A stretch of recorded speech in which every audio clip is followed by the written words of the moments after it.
Are you looking to customize your Samsung phone with new fonts? You have come to the right place. In this guide, we will walk you through how to change or install custom fonts on your Samsung device. Let's get started. First, go to your phone settings app.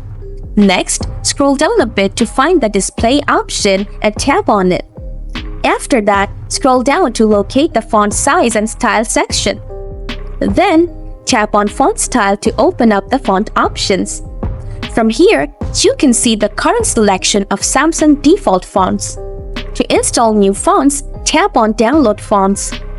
Depending on your device, you may be prompted to restart the Galaxy Store. If not, you will be directed straight to the New Fonts page. Now, take your pick from the list of available fonts. For instance, let's go ahead and install Samsung Sans.